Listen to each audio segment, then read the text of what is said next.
Sorry, I'm sweating a little bit. I'm getting too excited about this damn movie. Man, all I gotta say is you will not be disappointed with this movie. I went to the Regal Cinema right down the road from where I live, and me and my wife decided to go watch this movie super early because, again, if you've seen my channel, if you've been following me for a while, I've said it many times, and I will continue to say it because I just think it's the funniest thing. These Terrifier movies hold a special place in my wife and I's heart because it was the first movie that I ever showed my wife, and I thought that it would scare her away, but she ended up loving it. Now we are married. But in all seriousness, we went Thursday. We went to the 8:30 showing with the Terrifier movies with Damien Leone. With him and this Terrifier series, it's something that holds a special place in our hearts, and not only for the gore factor, but now seeing from where the first Terrifier movie, where we started, and to now, with the bigger budget and everything. The budget was, I believe, $20 million, holy shit. $2 million?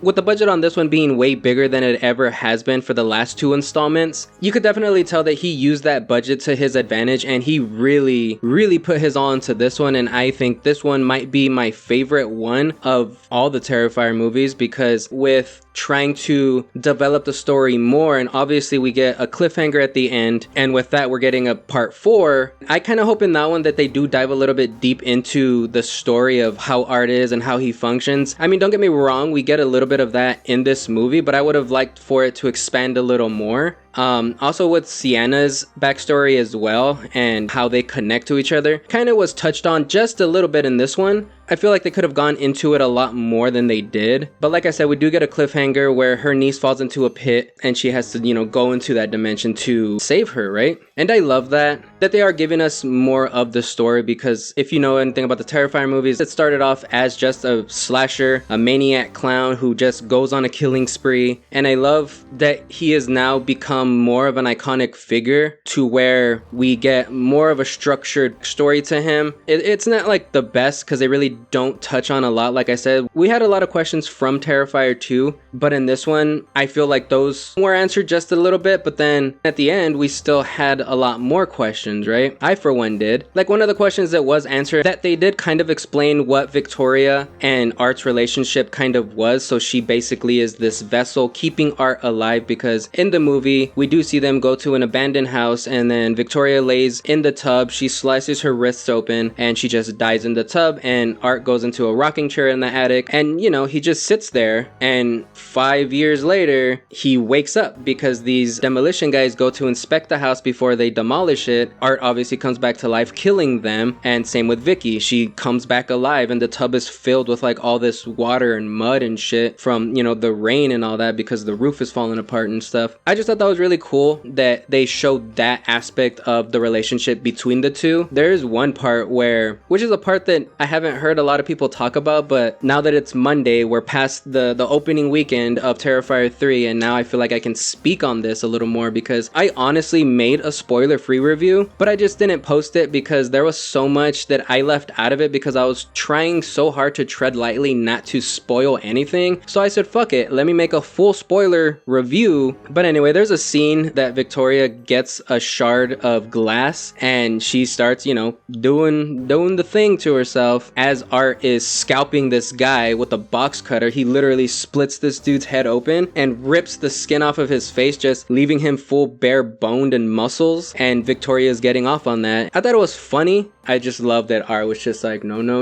naughty. I genuinely enjoyed this movie so much. With what I just joked about, Art is super funny in this one. There's a scene where he does get his Santa outfit, and it's a guy sitting at a bar with his buddies, and Art sees him, like he's just walking by the window, and I believe there's an actual clip of it out on YouTube that you can go and watch. I'll probably do an overlay right here. So Art is walking past this bar, and he sees Santa in there. He gets super excited, and like a kid, runs into the bar, and before he runs into the bar, he goes down these little stairs, and two girls are just leaving, and he goes and he literally shoves them out of the way just to get to Santa. And I started cracking up on that part, because it's something Art would do, and I'll talk more about this scene once we get into like the brutal kills and stuff, because I just want to have a whole dedicated segment for that. But anyway, I kind of want to just go through the pros and the cons, and I'm gonna go ahead and talk about the cons first, because like there wasn't a lot of cons that I had during this movie, other than like the one character of her niece, the fact that she kept opening up presents, getting into Sienna's diary that had all the details of what happened in Terrifier 2, and her reading that and again going to the presents and opening them and then rewrapping them or whatever, like, which kind of comes back into play towards the end when she gets this specific gift that Sienna does not want her to see or find out about, but she's standing there at the foot of the stairway just looking at her, putting it away, trying to be all secretive with it, and she's like, well, what's that present? I don't know. I found that super fucking annoying, and I don't know why I did, but that character doing that just irked me so fucking much. I hope something bad happens to her. The dorm friend, and well, I couldn't really call him a friend because he was really just the roommate to Jonathan, but him and his girlfriend, the girlfriend being the blondie, she has a podcast and she likes diving deep into, you know, murder mystery and stuff like that, and her biggest story is the Miles County Clown, and she's talking about that and how she wants to get Jonathan in on the show and Sienna in on the show, but she goes about it in such a rude way to where it's just like, all right, come on, like, me and my wife, right, me and Bobby, we have our Unholy Ghost podcast, but we would never think to go to the victims of these stories and be like, hey, so let's talk about that traumatizing time in your life for our gain, right? So I thought that was super annoying, and I didn't like them, and they're actually the ones that get hacked down with the chainsaw in the shower scene. And speaking on that real quick, kudos to Damien Leone for giving us nods to horror movies, because there is a lot of them, which I will probably put in another separate list aside from all the killings in this movie that I really enjoyed, because you'll love this movie even that much more. I have written down here the ending is one of my cons, but again, it was more so the fact that Art smashed the shit out of Sienna's hands, and then miraculously she's able to move them all of a sudden, and I'm kind of like, your hands literally got busted up with a mallet and your bones and shit are, you know, exposed, so how are you able to grab things and punch Art and shit like that? But then they do explain it, which I will hand it to them. So apparently she has now these healing factors because she is much more than just a human, which is why she was picked to take on Art. She gets her hands sliced and you just see her looking at her hands, and then it just heals, and that goes into where the budget went. It was just really fucking good. But yeah, going into that, now we're gonna be talking about the pros. The pros, obviously, the bigger budget. You get all these sequences and you get all these, you know, new sets where Art can just go, rather than it just being an abandoned, you know, building to where the majority of the movie just takes place in that, or a house where it just takes place in one setting. I really love the variety of scenes and scenarios we get in this movie. And the effects, oh my god, the amount of SFX that Damien Leone had to hire a whole bunch of VFX artists to take on his role in being the VFX artist, because if you know anything about this movie, you know Damien Leone did everything with the makeup and shooting and editing and literally everything when it came to the first two movies. And I love the fact that he now gets like a break on that and he can focus more on the story and the characters and the development of this world that he's trying to build. It's just a beautiful thing to see, and you really see that come through with this movie. You see an actual direction of where it's going, and I really enjoy that. And with that, we dive a little deeper into the backstories just a little bit, like I said in the beginning of this movie. So with Sienna's backstory, we do actually see her dad, which is fucking amazing, dude. I knew this actor was gonna be in this movie, and when I saw him on screen, I just got so fucking excited, and the little child in me came out just a little bit. I'm of course talking about Jason Patric. He was also the guy who played Michael in The Lost Boys, which is one of my all-time favorite vampire movies, and him being in this movie just made this movie so much better. And with my trailer reviews that I did do, I did talk about him, and I was saying that hopefully he has a much bigger role in this movie, and that he's not a throwaway character like being one of the friends' dads or something like that. But no, he is Sienna's dad, and I know I'm getting a little too excited about that, but just him being the dad of Sienna, this fucking badass of a final girl, I just love that so fucking much. But like I said, we do get a little bit of the backstory. So we see her talking to her dad, and he's drawing up his comic books, and she's saying that, oh, I thought you were gonna draw something for me or whatever because you promised me that you would. Then he does show her the final image of what she wore in Terrifier 2, which is the armored angel, and I don't know what the actual name of this is, but he's telling her about how this is his favorite character, that he could defeat 10 of, I forget the name of the characters that he's currently working on, but that she could defeat 10 of him. He does give her this image, and shit just starts getting rattled, like he's literally like freaking out or whatever, and you start getting flashes of Art and Terrifier 2 and the whole battle that happened between Sienna and Art, like he kind of saw into the future a little bit with that. And then that goes into the scene that we do see in the trailer where Sienna is staring through a fire, and you see some kind of demonic figure after making her sword, we get that much of a little backstory as to, you know, where that sword came from and stuff like that. Not too much of it. I wish I would have gone a little bit more into that, but we do nonetheless get a little hint of it as well. And that angel that was standing there is literally holding this demon, because at one point I guess he tries to escape or run after Sienna, and this thing comes alive and holds him back and then goes back to its original position, which I fucking love, dude. That looked amazing. Like, I thought I was tripping for a second, and I was just like, god damn it, dude, this movie is fucking good. So yeah, we get a little bit of that, and then she just wakes up, and then I already said it, but the way Art functions, like how he's able to do the things that he does do, like in the beginning of this movie, his headless corpse comes to life. This cop, he's investigating the Terrifier where Art's body was left in the last movie. We see him come alive, attack that cop, and then it's the funniest thing, dude. He grabs this cop's lifeless head, he gets onto the bus, and he's literally just holding the cop's head on his own body. There's a woman sitting across from him on the bus, and she's just staring at him, and then we go back to the psychiatric hospital where Victoria is, and we hear a scream, and Chris Jericho, he goes to investigate what the issue is, and then he sees Victoria eating the body of the nurse that we saw in the last movie, played by Leia Voici? I hope I'm saying that right. But they are eating the body of her, and Art's head is devouring her face, and you see this tube going in from his head to Victoria. She's also eating, feeding into the head of Art. But then we see at the end of the hallway, we see Art's headless body standing there, and Victoria comes rushing out of the room to attack Chris Jericho. She puts her hand in his mouth, ripping his jaw off. Art also going to help her out, choke him out and shit. So I thought that was pretty cool. I thought he was literally gonna regrow his whole body, kind of Deadpool style. He just reattaches his head, tapes it up, and it's super funny, you know? We also do get a funny little bit here where they do get on the bus, and this is this part here where they're just staring at this other guy who turns out he is cosplaying as Art. He's wearing Art's costume, and Victoria and Art just look at this guy, and he's asking for a picture, and they kind of just, you know, shrug at each other or whatever. And then the next scene, we see the brand new suit. One of the things I really did enjoy as well, like we do see Art making some of his weapons. Like in Terrifier 2, we see him making his mace or whatever it's called. In this one, we do see him making this nitrous? No, what is it called? I'm stupid, I forgot the name of it. Art freeze weapon? Liquid nitrogen, that's what the fuck it's called. Why couldn't I think of that? God damn. So he's making this liquid nitrogen.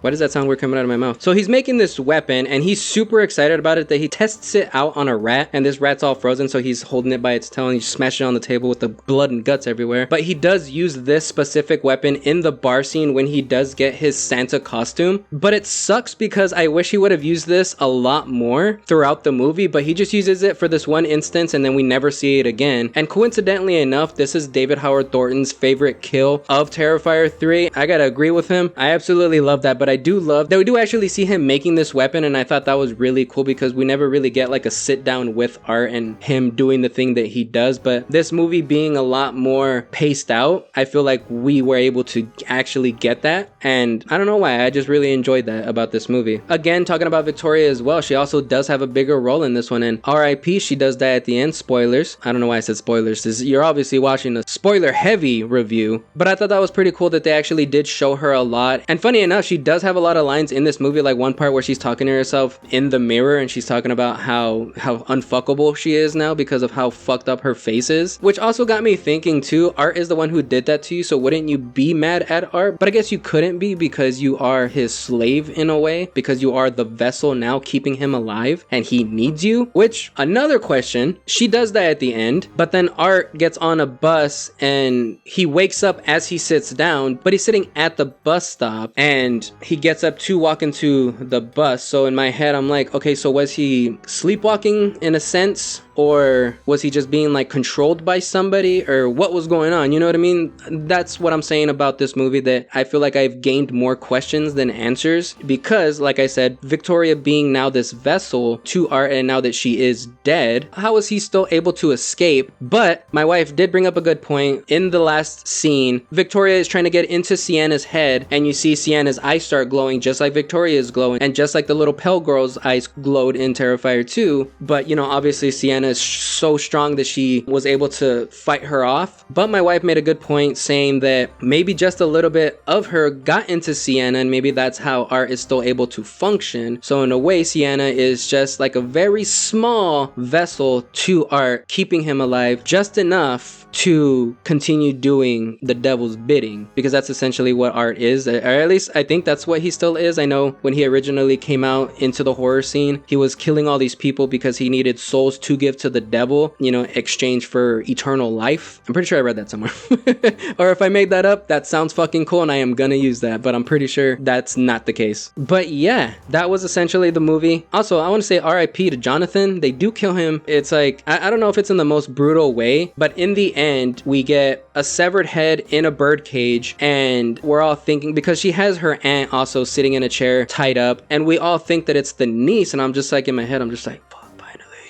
But it turns out to be Jonathan's severed head, because Art puts it on the mantle and puts his glasses on him, and Art is speaking through Victoria, so you hear a little bit of his voice coming through. By the way, I just thought that was the most creative fucking thing I've ever fucking seen, and kudos to you, Damon Leone. Fuck, I love it. I love it. I love it. I love it. But you do hear him saying like, oh, it's Jonathan or whatever, and guess it wasn't your, I don't know the little girl's name, and I'm not gonna look it up because I don't care to, but it turns out to be Jonathan, and that just makes Sienna even more pissed off. But she does get her revenge, and I absolutely love that for her. But I was kind of sad to see Jonathan die, but at the same time, like how I told my wife, I feel like he was just written in such a way to, it made me feel like he was already gonna die, because he wasn't in this movie all that much, and he was kind of just like standoffish when it came to Sienna. Like, yes, he was trying to get away from the Miles County massacre, and he was trying to make a different life for himself by going to college instead of dwelling on the past and being stuck in that mindset, kind of like how Sienna is throughout this movie. But like the way he was written, I feel like he was going to be killed off, so it was kind of not a surprise to me. I was kind of already expecting him to be dead by the end of this movie, so I was a little sad to see him go, but at the same time, like I said, I kind of felt I already predicted that. Bummer. But yeah, this movie just, it had everything for me. It had the story, it had, you know, the gore. God damn, did it have that gore. Damien Leone stuck to that promise about saying that this movie was going to be the goriest of all the Terrifier movies, and I absolutely fucking loved it, dude. Me and my wife kept glancing over to each other and just looking at each other every time something brutal fucking happened. Like, yeah,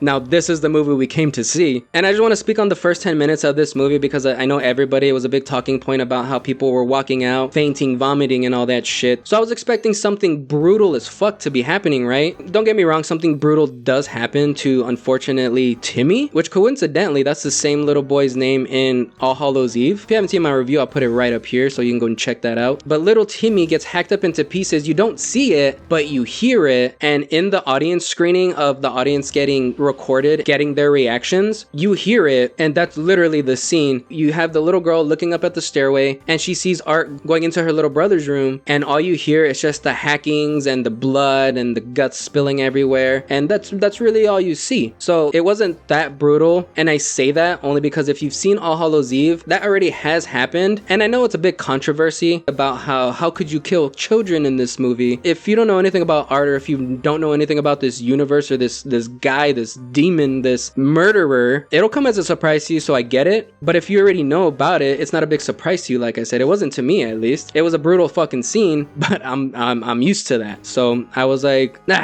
give me something better. But speaking on that, I do want to get into now the kills of this movie, because they're just mwah, chef's kiss, dude. Very fucking creative, very well done. And like I said, that budget definitely came into play, and Damien Leone was not fucking around when it came to Terrifier 3. So let's get into the goddamn murders now.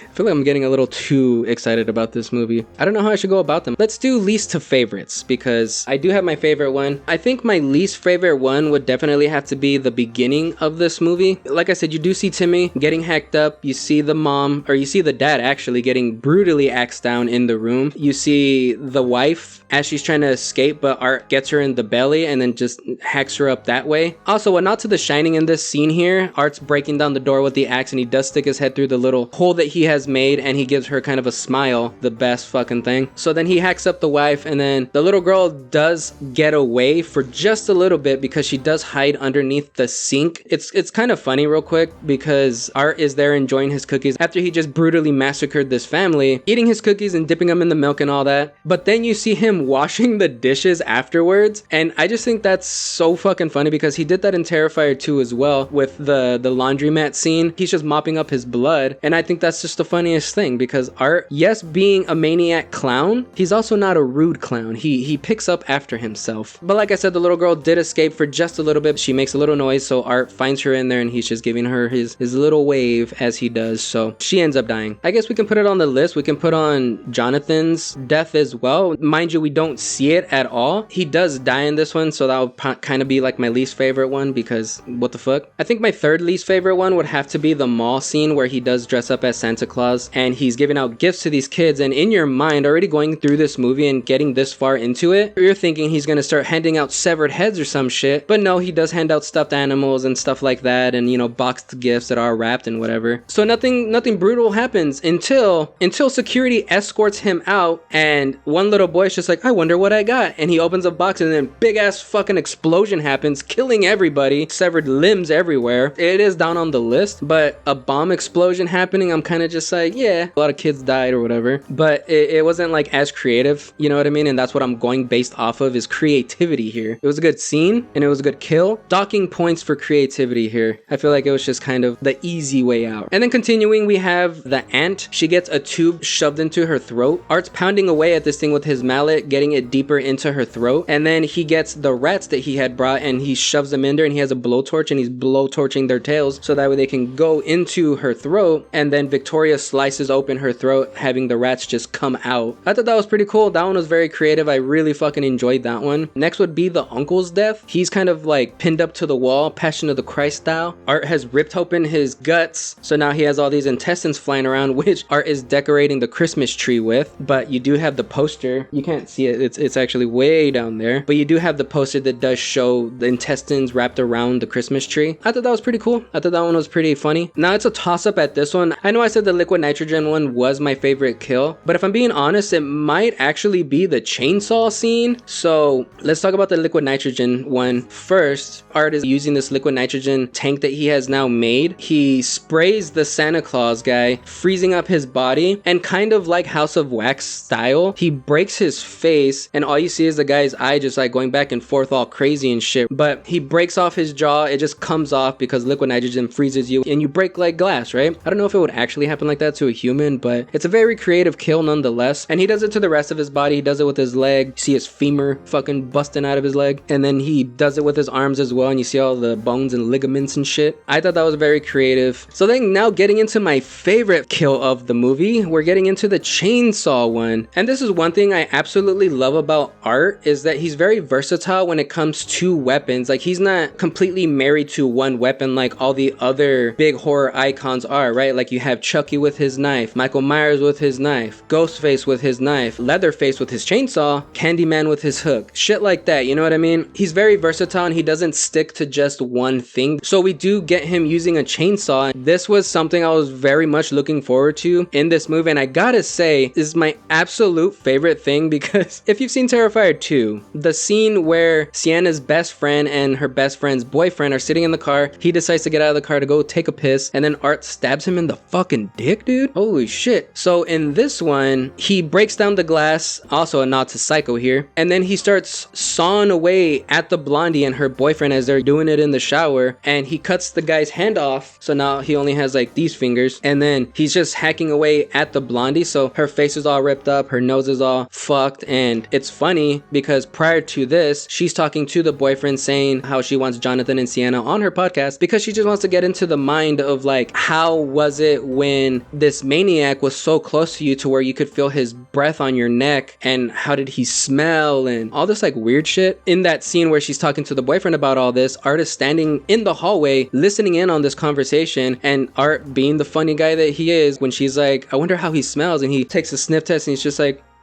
But Art takes that and he takes it into this scene, and he gets up close to her, takes off his glasses, and he, looks at her with these like menacing eyes, and then puts the glasses on her. When he does, kind of just boops her nose, and it kind of like, how did that feel?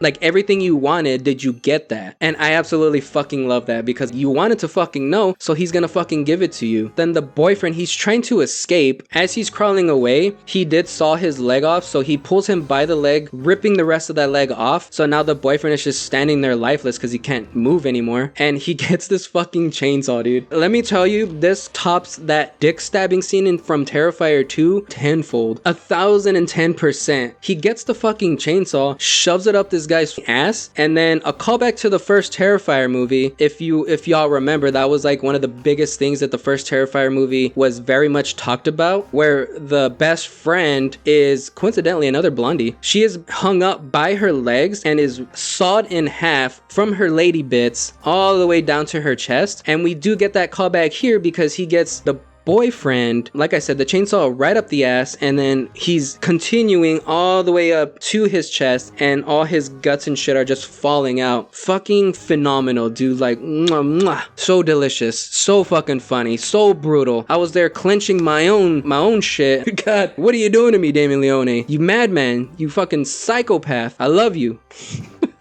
Telling you, I'm just getting super fucking excited about this movie. But I think that might be all the kills in this movie. There wasn't like a crazy amount of them. I'm trying to think. I saw this on Thursday. It is now Monday as you're watching this video, so I'm trying to think back. I really want to go watch this movie again because I know there's a lot of stuff that I did miss. But anyway, that was my favorite fucking kill of the movie, and Jesus Christ. Like I said, Damien Leone did deliver on that promise of this being the goriest, bloodiest, most brutal Terrifier movie of all the Terrifier movies, and goddamn, let's just a round of applause, please. God. So now let's quickly talk about all the nods in this movie. And these are all the ones that I could think of because I tried looking up a list and there's not really much of a list just yet. I'm sure there will be at some point, but this is all from my memory of seeing Terrifier 3 on Thursday. So we got the shower scene, obviously, from Psycho, a nod to that. We got the axe going through the door, a nod to The Shining. We have the attic scene. If you've ever seen Black Christmas, watch the OG one, not any of the remakes. We have a nod to that as well. Silent Night, Deadly Night as a whole, I feel, is a big nod in this movie because we have the psychotic clown doing all these murders around Christmas time, a big nod to that. Guess we could add the chainsaw being a nod to, obviously, the Texas Chainsaw Massacre, which is one of my all-time favorite movies. I'm sure there was a lot more in this movie. I just can't for the life of me think of all the nods that were in this movie. Which, by the way, talking about that attic scene, the guy that he does kill is actually the dude in Scary Movie who plays the Billy Loomis type character in Scary Movie, which I thought was fucking funny. We have Tom Savini. He's just the guy on the news getting interviewed, and when he popped up, I was like, dude, it's fucking Tom Savini, man. Anybody who doesn't know who Tom Savini is, he's the fucking god of special effects makeup, going way back to the fucking Day of the Dead, Night of the Living Dead, all of that beautiful anything horror related that has special effects makeup. Tom Savini has probably had his hands on that in one way, shape, or form. So I absolutely love that we have him in this movie. It would have been dope to see him play somebody in this movie, but getting him just being a guy getting interviewed on the news was more than enough for me, and real recognizes real. Tom Savini being in this movie, I'm sure he absolutely loved the path Damien Leone is on, and goddamn, I couldn't agree with him more. Jason Patric obviously playing coincidentally, because I'm looking at the IMDb list of all the celebrities that were in this movie, because my feeble-minded brain, there's Peanuts in there, and I hear them rolling around every now and then. These little, I was gonna say these little nuts, these little My brain does not retain information, so I'm not going to remember everybody's single name off the fucking top of my head. So Jason Patric does play Sienna's dad in this movie, and coincidentally enough, his name is Michael as well. So I think that's fucking amazing. I didn't even know his name was Michael. But with that, now let's get into where do I think this story is gonna go? Who knows? I had a lot of theories when it came to Terrifier 2. Me and my wife would go back and forth about like, how is art related to Sienna's dad, or how is art related to Sienna and all that. I don't really have a lot of predictions, if I'm being being quite honest, because it could go anywhere at this point. At least in my head, I would love a backstory on why they are connected. So I have a quote here from Damien Leone himself getting interviewed by Forbes. So he says, "I didn't want the news to come out all of a sudden. Terrifier 4 is happening. I have a lot of Terrifier 4 blueprinted now, and depending on how Terrifier 3 does, and if it continues to get a good reception and people really want the next one, then that could be something I dive into right away." Which obviously it's a no-brainer, dude. Literally, Terrifier 4 is gonna happen because of the fan base that these movies have grown over the years. Me and my wife included, we're obviously gonna be getting a Terrifier 4, so I can't wait for that. But as far as predictions go, I love looking at everybody else's predictions. I'm on Reddit right now, and one of these people's predictions is Sienna should go back to hell for her niece and by accident bring back Jason Voorhees, thus resurrecting Friday the 13th movies.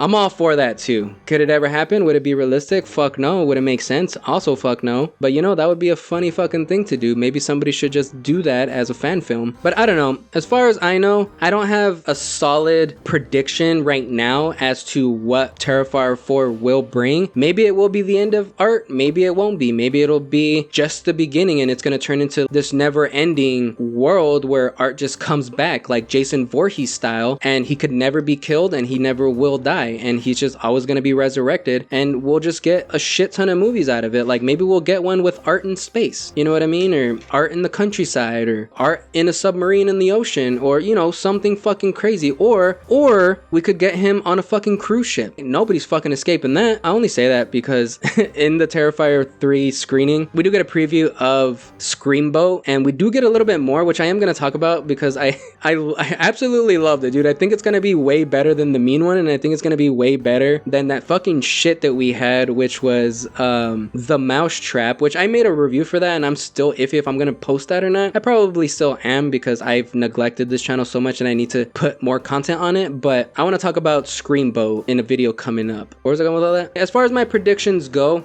I don't really have any. Like I said, I just want to see where Damien Leone takes this world and where it will all lead to, if it will have an end to it. So I'm not gonna give my predictions. So I'm just gonna leave it at that. No predictions for me at this time. There probably will be some in the future, but as of right now, I'm gonna keep my mouth shut on some predictions. But I would love to see more of Sienna's backstory fleshed out, and Art's backstory and how he is the way he is and why he is the way he is fleshed out just a little bit more as well. So it would be amazing to see that in Terrifier 4. I'm really curious as to see where it's gonna go, because now that Sienna has no family, it's just her by herself and her niece, I guess. I'm curious to see how Terrifier 4 is gonna wrap that up and how she's gonna get her niece back. With that being said, guys, I believe that's all I have to say about Terrifier 3. If you haven't seen it, you're doing yourself a disservice. You should go and see this movie right away. If you're into gore, if you're into blood, if you're into super heavy violence, you'll absolutely love this movie. I just gotta say, don't eat pizza, don't eat any food, don't eat your wings, don't go to an Alamo Drafthouse and eat while you're watching this movie, because you might throw up. I would agree with some people that there is some parts where I'm just like, yeah, I could see people throwing up with that. Like I told my wife, I'm just numb to it all, so I just watch it as it comes to me, and I'm just like, damn, that was pretty fucking gory, that was pretty fucking bloody, but it was fucking cool too. So I'm desensitized to all that. But yeah, go watch this movie, guys. You will not be disappointed. If you're into all of this type of shit, you'll absolutely love this movie, and you'll absolutely love the direction that it's going in. And like I said, I can't wait to see what the future holds for Terrifier 4 and what Damien Leone has in store for us in the future with this franchise, or if maybe he'll make some other movies. I would love to see different styles of horror movies that he can come up with, but I understand that Terrifier and Art is his baby, so he wants to take care of this as much as he can, not straying away from it, not getting more projects on his plate, and making these the best that he can, because you can obviously see that he knows the direction it wants to go, and like he said, he knows the ending where it's gonna end, so looking forward to that as well. But with that being said, guys, have you seen Terrifier 3? If so, what did you think about it? Also, what was your favorite kill scene in this movie? And also, can we just get clown emojis, all clown emojis in the fucking comments? A lot of people that I talk about this movie to, they're afraid of clowns. So if you're not afraid of clowns, spam my comments with clown emojis. That's all I gotta say.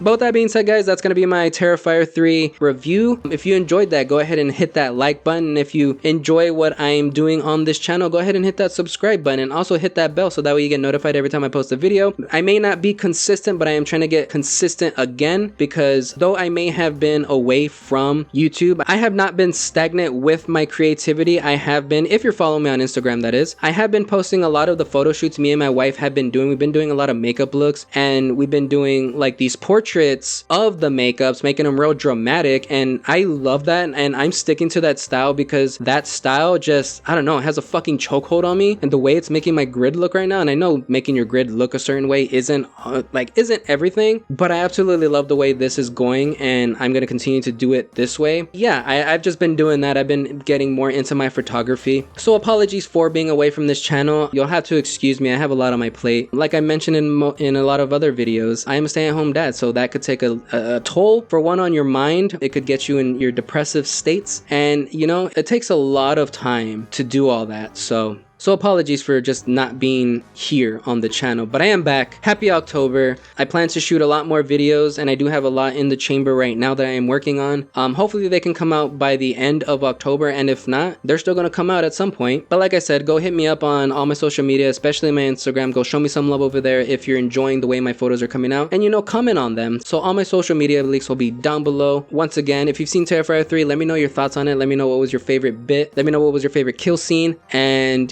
yeah, that's gonna be it for me. Yeah. Oh, also real quick, I just want to say that this movie does have a lot of callbacks to the Ninth Circle, especially the ending where Art is getting back onto the bus and he's staring at the lady sitting across from him and bringing up his horn to honk at her. That's the beginning of the Ninth Circle in All Hallows Eve. So very cool fucking callback to that. Full fucking circle moment. Absolutely loved it. Damian Leone, you are a genius, and I can't wait to see what you hold for us in the future. Okay, that's gonna be it. All right, later.